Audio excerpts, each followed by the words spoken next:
दोस्ती जात पात, धर्म, लिंग या फिर अमीरी गरीबी देखकर नहीं होती, ये हमने आपने सुना है। लेकिन कई बार दोस्ती किस्से ऐसे होते हैं जो बहुत ज्यादा प्रचलित हो जाते हैं, चर्चा के केंद्र में आ जाते हैं। और एक ऐसी ही दोस्ती है सारस और आरिफ की। कमाल की दोस्ती जिसकी चर्चाएं जो हैं वो दूर दूर तक हुई। लेकिन आज जो किस्सा हम सुनाने जा रहे हैं आपको, वो है सारस, आरिफ और सियासत का। क्योंकि इस दोस्ती को सियासत की नजर लग गई और ऐसी नजर लगी है कि दोस्त बिछड़ गए हैं, सवाल बहुतेरे खड़े हो गए हैं। लेकिन सियासत पर हम जाएं उससे पहले ये वीडियो जो आप देख रहे हैं इसे लगातार देखते रहिए। और ये वीडियो जो है ये सारस और आरिफ की दोस्ती का है। अमेठी के रहने वाले ये शख्स जो हैं, एक रोज इन्हें खेत में एक सारस मिलता है जिसके पैर में बहुत ज्यादा चोट लगी होती है। ये कहते हैं कि उसके बाद मैंने इसका इलाज किया, इसे मैं घर लेकर आया, इसके पैर में काफी ज्यादा चोट थी, नुकसान हो सकता था, मैंने इसकी देखरेख की। और इस देखरेख के दौरान इन दोनों के बीच में एक गहरा संबंध हो गया। एक ऐसा संबंध जहां पर संवाद भाषा से तो नहीं था, लेकिन लगाव एक दूसरे को लेकर इतना ज्यादा था कि साथ में खाते थे, साथ में वीडियोस बनाते थे। सोशल मीडिया पर बहुत सारे वीडियोस वायरल हुए जहां पर ये जनाब गाड़ी चला रहे हैं तो सारस उड़ रहा है, उड़ते सारस को ये अपने पास बुलाते हैं, वो चला आता है। और ऐसी दोस्ती को देखकर लोग हैरान थे, हतप्रभ थे कि ये कैसे दोस्ती धीरे धीरे बढ़ रही थी। सोशल मीडिया पर चर्चाएं तेज हो रही थी। लेकिन तभी एंट्री हो गई अखिलेश यादव की। अखिलेश यादव अमेठी गए और सारस और आरिफ से उन्होंने मुलाकात कर ली। और ये मुलाकात अगर अखिलेश यादव करते हैं, जो कि उत्तर प्रदेश जैसे राज्य में नेता प्रतिपक्ष हैं, बड़े नेता हैं, तो फिर ये चर्चा के केंद्र में आनी थी, चर्चा के केंद्र में भी आई। सारस और आरिफ की मुलाकात को तमाम टीवी चैनलों ने, अखबारों ने, सोशल मीडिया पर लोगों ने कवर किया और असर ये हुआ कि ये दोनों रातों रात हाईलाइट हो गए। कुछ लोगों ने इसके बाद वहां पर सरकार को, पुलिस को, वन विभाग को टैग करके पूछा कि गुरु ऐसे जानवर रखना अलाउड है।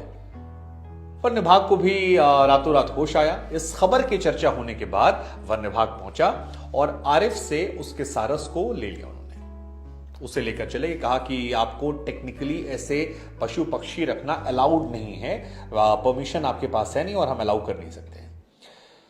अब यहीं से सियासत की एंट्री शुरू हो जाती है। अखिलेश ने निशाना साधा कि देखिए, हम मुलाकात करने गए और हमारी मुलाकात से सरकार इतना परेशान है कि इसने दो दोस्तों को भी छुड़ा दिया।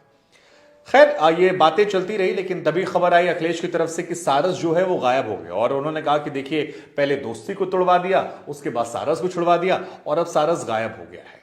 कैसी ये सरकार है, निर्दयी है, जो प्रेम की भाषा नहीं समझती। तमाम तरह की बातें जो हैं अखिलेश यादव ने सोशल मीडिया पर, टीवी के जरिए सामने रखनी शुरू कर। अखिलेश ने यह भी लिखा कि प्रेम से बड़ी कोई सत्ता नहीं है, भाजपा ही समझ लेते, इससे बड़ा क्या है, भारत के तमाम पशु पक्षी प्रेमी जो हैं वो इसका विरोध करेंगे।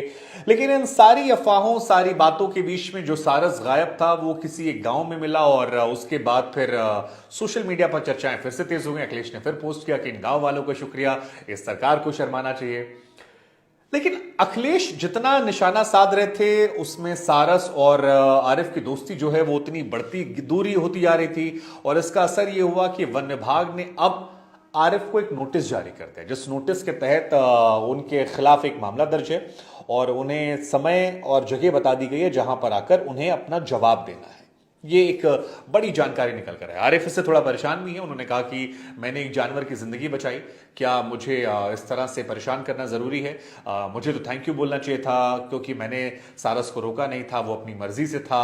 अखिलेश भी कह रहे हैं कि यार, अब आपने सारस को कैद कर दिया है, कहां पर लिखा है कि जानवर को कैद करें? और उससे कानपुर के चिड़ियाघर में जाकर सारस को डाल दिया गया है। इधर आरिफ भी काफी परेशान थे कि यार, मैंने उसे रोका नहीं था, मैंने उसका इलाज कर दिया, फिर वो अपनी मर्जी से रुका, वो चला जाया करता था, फिर लौट आया करता था, तो ऐसे में मैं कैसे जिम्मेदार हूं? लेकिन वन विभाग ने उसे नोटिस जारी कर कहा कि आपको समय से ये बताना है, जो सवाल हम आपसे पूछेंगे, ये जगह है, ये फलाना है, आपको आना है और वहां पर आप समय से पहुंच जाइएगा ताकि हम आपसे सवाल जवाब कर सकें। अब ये सारी कहानी चल रही थी, इसी में अखिलेश यादव ने सारस जिस कानपुर के चिड़ियाघर में है वहां पर जाकर उसे देखने का मन बनाया और वहां जाकर वो आरिफ को भी साथ में ले गए। अब उनका ये कहना है कि यार, आरिफ तो मुझे वोट देगा लेकिन सारस वोट थोड़ी ना देगा मुझे, तो सारस को क्यों परेशान कर रहे मेरे कहने पे।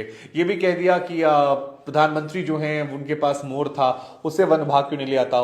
प्रधानमंत्री के मोर को लेकर भी, हालांकि प्रधानमंत्री का आवास सरकारी आवास है, वहां भी क्या मोर अलाउड है, ये तो जो जानकारी वाले लोग होंगे वो बता सकते हैं, लेकिन वो सरकारी आवास और निजी आवास को लेकर यह मसला है।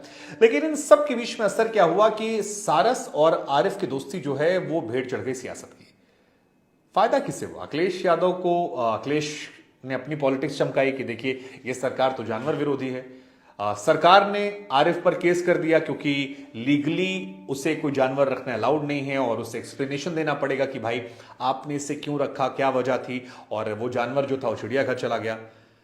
आरिफ को खबर मिल गई, हालांकि वो अखिलेश के साथ इस वक्त घूम रहे हैं, उनके साथ नजर आ रहे हैं। हो सकता है विपक्ष के नेता मिल जाए तो उनका केस भी हल्का हो जाए या फिर उनके केस लड़ने में मदद हो जाए। लेकिन वो दोस्ती जो है वो इसकी भेंट चढ़ गई और मुझे तकलीफ उस दोस्ती की है क्योंकि वो बड़ी मासूम थी। दोनों का साथ उठना बैठना, घूमना, संवाद करना, मतलब वो एक बहुत ही खूबसूरत लम्हा था जो शायद इस सियासत। तो हमारा सवाल यही आपसे कि आपको क्या लगता है कि इसमें कौन दोषी है जिसने दोस्ती को तोड़वा दिया? सियासत में कौन? अखिलेश, योगी आदित्यनाथ सरकार, कौन? क्योंकि योगी आदित्यनाथ को भी जानवरों से लगाव है। हमने देखा है जब भी वो जाते हैं गोरखनाथ मंदिर तो वहां पर उनकी फेवरेट गाय है, बछड़ा है, जिसके साथ वो दुलार करते हैं, लाड़ प्यार करते हैं। एक उनका भी अपना संवाद का जरिया है और काफी ज्यादा उनके वीडियोस भी वायरल होते हैं। अखिलेश खुद को जानवर प्रेमी बता ही रहे हैं, वो बार बार सफारी की बात करते हैं जो उन्होंने बनवाई थी। तो कौन यहां पर गलत है और इस दोस्ती को तोड़ने से क्या नुकसान हुआ है?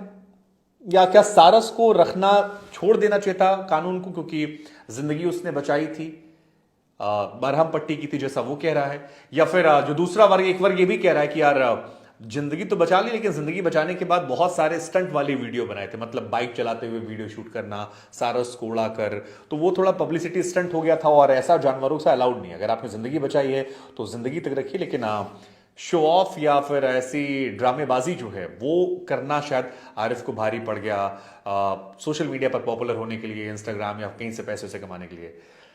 लेकिन जो भी है, नोटिस को लेकर मुझे लगता है कि वो थोड़ा सा शायद ज्यादा मामला हो गया था कि आप मुकदमा दर्ज करना क्या सही था? मतलब मुझे लगता है आप लोग को बताना चाहिए। और मुझे तकलीफ इस दोस्ती के टूट जाने से, क्योंकि दोस्ती का रिश्ता अनमोल होता है, वो सियासत की भेंट चढ़ जाए सही